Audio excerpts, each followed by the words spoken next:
Subscribe करिए हमारे channel target UP TET CTET को और बेल आइकन को दबाइए। हेलो दोस्तों, मैं आनंद स्वागत करता हूं आप सभी का आपके अपने channel target UP TET CTET में। दोस्तों आज हम देखने वाले हैं आपके यूपी टेट में जो गणित विषय का सिलेबस है उसको पूरा हम लोग देखने वाले हैं। आपको पता है कि 5 सब्जेक्ट आपके पूछे जाते हैं। टोटल 150 नंबर का आपका यूपी टेट का पेपर होता है। इसी 150 नंबर में आपका 30 नंबर का गणित आता है एक सब्जेक्ट, ठीक है, जो कि बहुत ही महत्वपूर्ण है। महत्वपूर्ण किस वजह से? क्योंकि आप गणित को बहुत ही तेजी से हल कर सकते हो और बिल्कुल एग्जैक्ट आप 30 में 30 नंबर लेकर के आ सकते हो बिना किसी कंफ्यूजन में। गणित को आप सॉल्व करते हो, एकदम एग्जैक्ट उत्तर आपका आता है और आप विशेष तरीके से बहुत ही आसान तरीके से 30 में 30 स्कोर कर सकते हो। तो आपको इस 30 नंबर के लिए क्या क्या पढ़ना है अपने गणित विषय में, यूपी टेट के सिलेबस में, वही हमको देखना है कि आपका गणित विषय का सिलेबस क्या है। तो यही मैं आपको बताने वाला हूं और हर एक चैप्टर का नाम मैं आपको बताऊंगा और साथ ही उसमें आपको क्या क्या चीजें पढ़नी है, कैसे प्रश्न बनते हैं और पिछले वर्षों में कितने प्रश्न बने हैं उस चैप्टर से, यह भी मैं आपको बताऊंगा, ठीक है। तो पूरा यहाँ पे मैंने चीजें तैयार कर ली हैं। आप अब देखिए कि किस तरीके से क्या क्या आपको पढ़ना है। अब देखिए गणित विषय में जो पहला चैप्टर है आपका वह है संख्याएं एवं संख्याओं का जोड़ घटाना गुणा भाग। मतलब संख्याएं क्या होती हैं और संख्याओं का जोड़ घटाना गुणा भाग क्या होता है, यह आपको पढ़ना है। और किसी संख्या का स्थानीय मान, वास्तविक मान यानी कि प्लेस वैल्यू क्या होती है, यह भी आपको इस चैप्टर में देखना है। तो यहाँ से प्रश्न आपके बनते हैं। और दूसरा जो चैप्टर है आपका वह है लघुत्तम समापवर्तक एवं महत्तम समापवर्तक, ठीक है, यानी कि लीस्ट कॉमन मल्टीपल और हाईएस्ट कॉमन फैक्टर। तो यह दोनों चीजें आपने कई जगह, हर जगह आप देखते होंगे कि पूछी जाती हैं, लगभग आपने पढ़ा भी होगा। और जिसने नहीं पढ़ा है बहुत ही आसान तरीके से और बहुत ही बेसिक है, यह सारी चीजें मैं आपको पढ़ाऊंगा चैप्टर वाइज। अब देखिए दशमलव एवं भिन्न का जोड़ घटाना गुणा भाग, किस तरीके से दशमलव संख्याओं का और किस तरीके से भिन्न जो आपके फ्रैक्शंस होते हैं और डेसिमल्स होते हैं, इनका एडिशन, सब्ट्रैक्शन, मल्टीप्लिकेशन, डिवीजन आपको देखना है। और चौथा देखिए चैप्टर है एक एक नियम। तो एक एक नियम में क्या होता है कि जैसे आपसे पूछा जाए कि आपको 12 पेंसिल का दाम पूछा, आपको 12 पेंसिल का मूल्य दिया गया है और आपसे मान लेते हैं 4 पेंसिल का मूल्य पूछ रहा है। तो हम लोग क्या करते हैं, सबसे पहले एक यूनिट, एक का दाम निकालते हैं। तो इसी को बोलते हैं एक एक नियम। तो इसी पे आधारित प्रश्न आपको इस चैप्टर में देखने होंगे। और प्रतिशत, परसेंटेज, तो प्रतिशत मतलब कि हर 100 पे, तो हर 100 पे जो होता है उसे हम लोग क्या कहते हैं, प्रतिशत कहते हैं। जैसे कि आपने किसी एग्जाम में कितना, मान लेते हैं कि 78% स्कोर किया, तो इसका मतलब क्या होता है, इसका मतलब होता है कि हर 100 नंबर पे आपने 78 नंबर पाए हैं। अब एग्जाम टोटल कितने नंबर का हुआ, 400 नंबर का हुआ, 500 नंबर का हुआ, इससे मतलब नहीं है। मतलब हर 100 नंबर पे आपने 78 नंबर गेन किए हैं, 78% का यही मतलब होता है। तो इसी प्रतिशत को आगे हमें लेकर के चलना है, इस पे आधारित प्रश्नों को देखना है कितने तरीके के प्रश्न बनते हैं। और जितने भी तरीके के प्रश्न बन सकते हैं सभी चैप्टर्स में, वह मैं आपको सभी करा दूंगा। और पिछले वर्षों में जितने प्रश्न आपसे पूछे गए होंगे वह सभी प्रश्न करा दूंगा। और जितने महत्वपूर्ण प्रश्न बन सकते हैं सभी प्रश्न मैं आपको करा दूंगा। आपकी प्रैक्टिस बहुत अच्छी हो जाएगी जिससे आप परीक्षा में 30 में 30 स्कोर कर पाओगे। अब देखिए छठवां जो आपका चैप्टर है वह है लाभ हानि, प्रॉफिट लॉस। जब भी सामान का लेन देन होता है, किसी मूल्य पे सामान को बेचा जाता है, खरीदा जाता है, तो वहां पे कुछ लाभ हानि जुड़ा होता है। तो यह कैसे निकालते हैं, क्या होता है, यह सारी चीजें मैं आपको बताऊंगा इस चैप्टर में। अब 7वां चैप्टर है साधारण ब्याज एवं चक्रवृद्धि ब्याज। देखिए कोई धन किसी को दिया जाता है, किसी से लिया जाता है, तो वह उस पे एक ब्याज लगता है, चाहे साधारण ब्याज लगे वहां पे या फिर चक्रवृद्धि ब्याज, इन दोनों ब्याज में से कोई एक ब्याज लगेगा।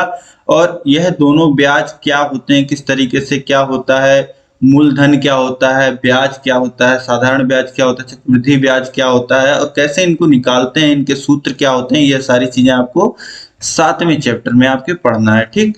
अब इसके बाद देखिए जो 8वां चैप्टर है वह है ज्यामिति, ज्योमेट्री आपको पढ़ना है। इसमें क्या पढ़ना है आपको? आकृतियां पढ़नी है, तरह तरह की आकृतियां, ठीक है। अब जैसे एक रेखा होती है, रेखा और रेखा, दो रेखाएं कोण बनाती हैं, फिर तीन भुजाएं अगर बंद आकृति बना रही हो तो त्रिभुज, इसी प्रकार से वृत्त। तो ये सारी चीजें आकृतियां आपको पढ़नी है। इन आकृतियों की अपनी प्रॉपर्टी होती है। जैसे त्रिभुज तीन भुजाओं से घिरी हुई बंद आकृति होती है, और त्रिभुज में भी कई प्रकार के त्रिभुज होते हैं। जैसे कोई त्रिभुज है कि उसकी दो भुजाएं बराबर हैं, तीसरी अलग है। ऐसे त्रिभुज हो सकता है जिसकी तीनों भुजाएं हों। तो ये सारी चीजें अलग अलग प्रॉपर्टीज, इसी प्रकार में वृत्त में क्या क्या होता है, ठीक है। तो ये सारी चीजें हमें पढ़ना है ज्यामिति में, ज्योमेट्री में। अब देखिए आपका 9वां चैप्टर है मापन, तौल, धारिता, लंबाई, ताप, धन। तो सभी चीजों का मेजरमेंट, टाइम का, वेट का, कैपेसिटी का, लेंथ का, टेम्परेचर का, मनी का। तो मेजरमेंट किस तरीके से किया जाता है, इन सब की यूनिट्स क्या होती हैं, ये सारी चीजें हम लोग देखेंगे इस चैप्टर में। इसके बाद देखिए चैप्टर नंबर 10 है आपका परिमिति, परिमाप, त्रिभुज, आयत, वर्ग, चतुर्भुज। तो आपको इस चैप्टर में क्या पढ़ना है? त्रिभुज, आयत, वर्ग और चतुर्भुज, ट्रायंगल, रेक्टेंगल, स्क्वायर और क्वाड्रिलेटरल की प्रॉपर्टीज आप पढ़ लोगे, और इनमें आप कैसे क्षेत्रफल निकालते हो, इनका एरिया कैसे निकालते हो, ये सारी चीजें आप पढ़ लोगे। इसके बाद देखिए कैलेंडर, कैलेंडर में आपको जैसे तिथियां देखना और किस तिथि पे क्या दिन था, जैसे आपको दे देगा 15 अगस्त 1947 को कौन सा दिन था, आप निकालिए। तो ये सारी चीजें किस प्रकार से निकालते हैं, देखते हैं, यह मैं आपको बताऊंगा। इसके बाद देखिए नेक्स्ट चैप्टर है आपका आंकड़ा, प्रस्तुतिकरण एवं निरूपण, डेटा रिप्रेजेंटेशन एवं अरेंजमेंट। अब देखिए जैसे दो है, दो को हम लोग इस प्रकार से दिखाते हैं और इस प्रकार से भी दिखाते हैं रोमन में। तो किन्हीं भी चीजों का रिप्रेजेंटेशन जो होता है वह अलग अलग हो सकता है, ठीक है। तो इसी प्रकार से आंकड़ों का जो निरूपण होता है वह तरह तरीके से हो सकता है। पाई चार्ट के भी माध्यम से हो सकता है, और विभिन्न प्रकार के कॉलम के माध्यम से, सारे तरीके से हो सकता है। तो किस प्रकार से डेटा को रिप्रेजेंट करना है, अरेंज करना है, यह सारी चीजें हम आपके चैप्टर नंबर 12 में पढ़ेंगे। इसके बाद देखिए चैप्टर नंबर 13 है आयतन, धारिता, घन, घनाभ। तो आयतन क्या होता है, धारिता क्या होता है, और घन क्या होता है, घनाभ क्या होता है। तो वॉल्यूम, कैपेसिटेंस, क्यूब, क्यूबॉइड, यह सारी चीजें हमको पढ़ना है। इसके बाद देखिए आपका 14 नंबर जो चैप्टर है वह है क्षेत्रफल, आयतन व वर्ग, एरिया, रेक्टेंगल और स्क्वायर। ये एरिया आपको यहाँ पे क्षेत्रफल किस प्रकार से निकालना है, यह आपको चीजें पढ़नी है। इसके बाद देखिए प्रश्न संख्या 15 है रेलवे या बस का समय सारणी, किस प्रकार से रेलवे और बस का समय सारणी होता है, यह आपको इस चैप्टर में पढ़ना है। अब देखिए 16 है गणितीय तार्किक चिंतन की प्रकृति एवं इतिहास एवं पाठ्यक्रम में गणित का स्थान, nature of logical history and place of mathematics in curriculum. तो गणित का क्या महत्व है, किस तरीके से यह तार्किक चिंतन की प्रवृत्ति लाता है बच्चों में, यह सारी चीजें आपको देखिए। यह अब आ गया पेडागोजी का पार्ट। आपको पता है कि कहीं ना कहीं जो बच्चों से जुड़े हुए, जो मानसिक रूप से जुड़े हुए प्रश्न होते हैं वह भी आपके पेडागोजी में पूछता है। तो यह आपके पेडागोजी के क्वेश्चंस है, और आगे यह पेडागोजी के ही चैप्टर से आपके जैसे गणित की भाषा, लैंग्वेज ऑफ मैथमेटिक्स, सामुदायिक गणित, कम्युनिटी मैथमेटिक्स, और 19 नंबर चैप्टर देखिए औपचारिक एवं अनौपचारिक पद्धति के माध्यम से मूल्यांकन, evaluation through formal and informals method. आप बच्चे को पढ़ा रहे हो तो किस तरीके से आप उसका मूल्यांकन करते हो, यह चीज आपको इस चैप्टर में देखने को मिलेगी। इसके बाद देखिए 20वां चैप्टर है गणित शिक्षण की समस्याएं, problems of teaching of mathematics. मतलब गणित पढ़ाने में आपको क्या क्या समस्याएं आती हैं, बच्चों को जब आप गणित सिखाओगे तो क्या प्रॉब्लम आपको फेस करनी पड़ेंगी, यह आप इस चैप्टर में पढ़ोगे। इसके बाद देखिए प्रश्न संख्या, इसके बाद जो चैप्टर 21 है, जो लास्ट चैप्टर है आपका, वह है उपचारात्मक तथा नैदानिक शिक्षण। रेमिडियल एंड डायग्नोस्टिक टीचिंग, किस तरीके से आप उपचार डायग्नोस, जब डॉक्टर के पास आप जाते हो तो डॉक्टर क्या होता है, बीमारी को डायग्नोस करता है, उपचार करता है। तो पहले किस तरीके से आप डायग्नोस करोगे कि क्या दिक्कतें आ रही हैं और उसके बाद उस चीज का आप निदान करोगे। तो इस तरीके से आप समझ पा रहे होंगे किस तरीके से आपको सारी चीजें यहाँ पे सिखा दी जा रही हैं। आप भविष्य में टीचर बनने जा रहे हो तो सारी चीजें बच्चों से रिलेट कर करके और सारी कितना आपका ज्ञान है यह भी देखा जाएगा।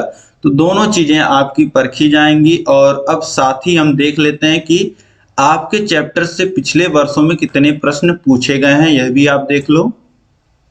तो देखिए यहाँ पे चैप्टर दिया गया है, पहला जो चैप्टर है आपका, और यहाँ पे देखिए वर्ष दे दिया गया है 2020, 2018, 2017, 2016, 2016, 2014, 2013।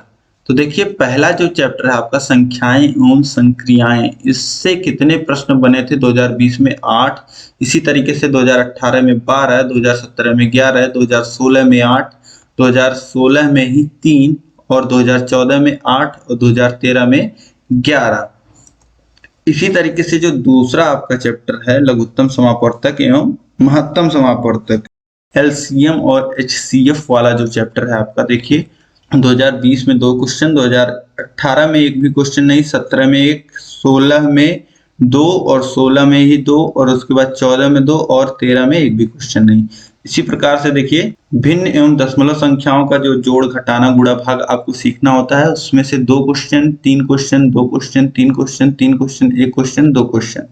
इसी तरीके से एक एक नियम वाले में से आपको देखिए 2020 और 18 में एक भी क्वेश्चन नहीं और एक एक क्वेश्चन इधर 3 वर्षों में पूछा गया और 2, और यहाँ पे देखिए 2013 में 5 प्रश्न बने थे। तो इस तरीके से आप किसी चैप्टर्स को छोड़ भी नहीं सकते, ठीक है। आपसे हर चैप्टर से प्रश्न पूछे ही जाते हैं, तो किसी वर्ष में ज्यादा पूछ लिए जाते हैं, किसी वर्ष में कम पूछे जाते हैं। इसी तरीके से देखिए प्रतिशत, प्रतिशत से देखिए 3 प्रश्न, 2 प्रश्न, 1 प्रश्न, 2 प्रश्न, 2 प्रश्न। अब देखिए हर आप देख रहे हैं कि एक ना एक प्रश्न हर चैप्टर से उठाता ही है और कम से कम 3, 4, 5 क्वेश्चन तक भी पूछता है। और यहाँ पे देखिए सबसे महत्वपूर्ण जो चैप्टर अभी तक आपको दिख रहा है वह आपका पहला चैप्टर है। इसमें कभी 3 प्रश्न से कम आपसे पूछा ही नहीं गया और ऑन एन एवरेज आप समझ लीजिए कि 7-8 क्वेश्चन आपसे पूछे ही जाते हैं। 12 क्वेश्चन तक पूछे गए हैं पहले ही चैप्टर से। तो पहला चैप्टर आपको बहुत ही अच्छे तरीके से तैयार करना है और समय लेके यह मैं आपको चैप्टर तैयार भी कराऊंगा। अब इसके बाद आगे देखिए ज्योमेट्री से, ज्यामिति से जो आपके प्रश्न बनते हैं देखिए 4, 5, 3, 3, 6, 4, 4। तो ज्योमेट्री से भी अच्छे प्रश्न आपको मिल जाते हैं। ऑन एन एवरेज 4 क्वेश्चन तो आपको मिलते ही मिलते हैं। इसी तरीके से देखिए साधारण ब्याज से आपको एक प्रश्न यहाँ मिला, एक प्रश्न यहाँ, एक प्रश्न यहाँ और 2 प्रश्न यहाँ। तो इससे भी एक प्रश्न आपको पूछा जाता है। अब देखिए धन, रुपया, पैसा से एक प्रश्न 2016 में पूछा गया। इसी तरीके से मापन से देखिए एक प्रश्न 2020 में पूछा गया। कैलेंडर से देखिए एक क्वेश्चन 3 वर्षों में पूछा गया है, एक क्वेश्चन। और अब देखिए घड़ियां, घड़ी से रिलेटेड प्रश्न 2016 में एक पूछा गया। इसी तरीके से क्षेत्र मिति, क्षेत्र का माप, मेजरमेंट ऑफ एरिया, तो इससे पूछा गया है 5 प्रश्न 2020 में, 3, 2, 2, 5, 4, 1, 1। यह आप देख पा रहे हैं। तो यहाँ पे आप देख पा रहे हैं कि कितना महत्वपूर्ण यह चैप्टर है आपका क्षेत्र मिति। इस तरीके से देखिए 14वां जो आपका चैप्टर है आंकड़े एवं उसका निरूपण, इससे भी प्रश्न आपके बने हैं। देखिए जो आपको डेटा रिप्रेजेंटेशन का मैं आपको बता रहा था उससे भी देखिए प्रश्न बनते हैं। इसके बाद देखिए गणित शिक्षण, अर्थ, महत्व, भाषा एवं तार्किक शक्ति, जो पेडागोजी से क्वेश्चन आपके पूछे जाते हैं 1, 2, 4, 3, 2, इस तरीके से आप देख पा रहे हैं। फिर गणित शिक्षण से मूल्यांकन समस्याएं, निदानात्मक एवं उपचारात्मक शिक्षण से आप देख लीजिए यहाँ पे 2, 2, 2, 2, 2 और 3 प्रश्न यहाँ पे बने हैं। तो इस तरीके से आप पूरा देख लिया आपने बहुत ही अच्छे ढंग से कि पूरे प्रश्न यहाँ पे किस तरीके से बनते हैं, कहाँ कहाँ से प्रश्न कितने पूछे गए हैं अभी तक, यह भी मैंने आपको इसी वीडियो में दिखा दिया ताकि आप एक मोटा मोटा समझ जाए कि सभी जो चैप्टर्स हैं उनसे आपका प्रश्न बनता ही बनता है। और सभी चैप्टर्स आपको महत्वपूर्ण लगे होंगे और जो बहुत ही महत्वपूर्ण चैप्टर्स हैं वह भी आपको देखने को मिल गए। जैसे पहला चैप्टर ही आपका बहुत बहुत महत्वपूर्ण है, भिन्न दशमलव वाला, प्रतिशत वाला, साथ ही आपका जो क्षेत्रमिति का चैप्टर है और जो ज्यामिति का पार्ट है, ज्योमेट्री का पार्ट है, ये सारे आपके बहुत महत्वपूर्ण हैं। तो ये सारे हम बहुत ही अच्छे से करने वाले हैं और सभी चैप्टर वाइज मैं आपको पढ़ाऊंगा। इसी तरीके से दोस्तों आपका सीटेट का भी सिलेबस है, तो सीटेट का सिलेबस भी मैं कवर करूंगा। आपका first paper, second paper UPTET का और first paper, second paper CTET का, तो सभी कवर होगा आपका यहाँ पे। आपको सभी चीजें यहाँ पे चैनल पे उपलब्ध होंगी और जो आपका यूपीटेट का फर्स्ट पेपर है बाल विकास, वह पूरा कवर कर दिया गया है हैंड रिटन नोट्स के माध्यम से। चैनल पे आपको मिल जाएगा, प्लेलिस्ट का लिंक मैं आपको नीचे डिस्क्रिप्शन में दे दूंगा, वहां से जाकर के आप कभी भी उस सभी वीडियोस को देख करके अपनी तैयारी बना सकते हैं। ठीक है, तो कोई भी एक्सक्यूज नहीं है आपके पास कि अभी आपके पास समय नहीं है। तो जब भी आपके पास समय मिले तब भी आप पढ़ सकते हो और अपनी तैयारी को बेहतर बना सकते हो।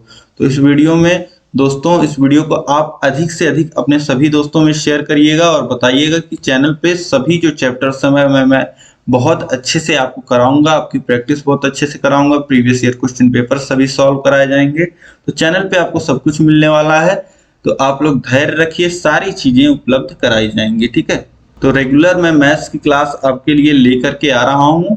इस वीडियो में दोस्तों अंत तक बने रहने के लिए आप सभी लोग का बहुत बहुत धन्यवाद। चैनल को अभी तक आपने अगर सब्सक्राइब नहीं किया हुआ तो चैनल को आप सब्सक्राइब कर लीजिए और साथ ही बेल आइकन पे जरूर प्रेस करिएगा और इस वीडियो को अधिक से अधिक शेयर कीजिएगा। इस वीडियो में अंत तक बने रहने के लिए आप सभी लोग का बहुत बहुत धन्यवाद। जय हिंद।